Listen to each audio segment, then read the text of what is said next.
Here's how to thread the Brother AirFlow 3000.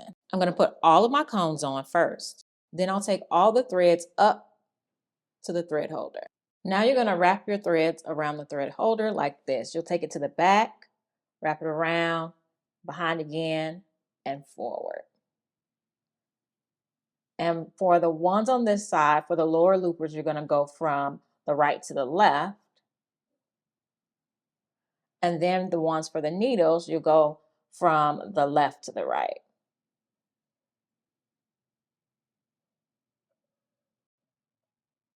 Now, I like to pull all of my threads through the thread guides and through the tension here and just let them hang.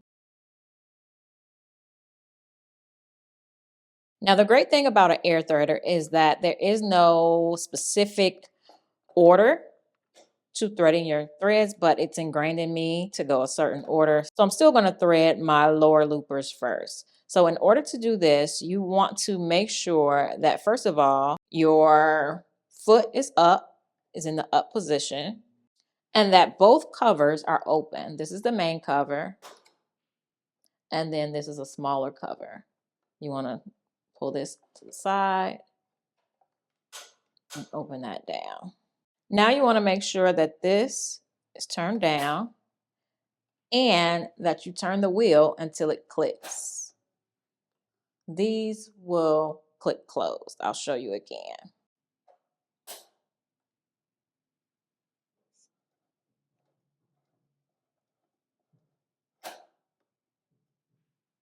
You want these to be closed because that is how the thread will go up this way and up that way in order to thread the upper and lower loopers. All right, so now we want to pull 12 to 16 inches, extra inches of this thread. Make sure it has a nice clean edge, otherwise it's a little bit harder to go in the hole. So now we want to put it in the hole as far as it'll go and then just press the button. And you can see it shot out right here. Oh, make sure it's behind this notch there. Then we can go ahead and pull more and use our tweezers to put it behind the foot. I'm always going to put it underneath there and then behind and under the foot. Now we can go to our second one. We're going to make a nice crisp edge, put it in the hole. We're going to need some extra. And you can see it shot out right here. And we're going to put that behind. All right, so we put both of those underneath the foot and we can go ahead, see how easy that was. We can go ahead and close both doors. Before we close this door, we want to put that up.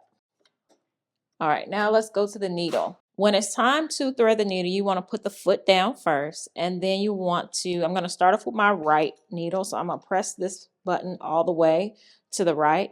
And then I'm going to take this thread, much like a regular serger, behind here, up and over. Then I'm going to take it behind the needle bar, up over this thread guide, and then cut it with the thread cutter.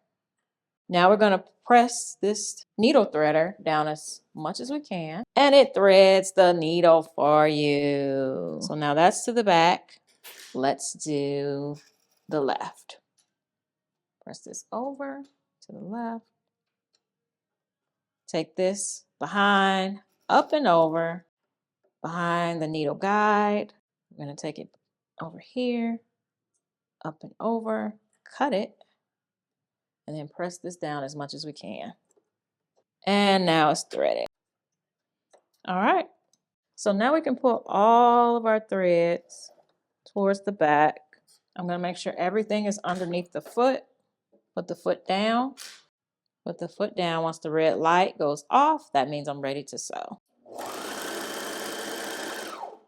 There you go. Perfect. Hi everyone, I'm Angelina, and this is Blueprint DIY, where we remake our clothes to be just as unique as us. If you want to see the full sewing test and review of this serger, as well as how it compares to the Baby Lock Victory, definitely check out that video right here, right now. And I have videos for every level of sewing. If you're looking for your next and best sewing machine, definitely check out this playlist right here. Go ahead and check out those videos, and I'll see you in the next one. All right, bye!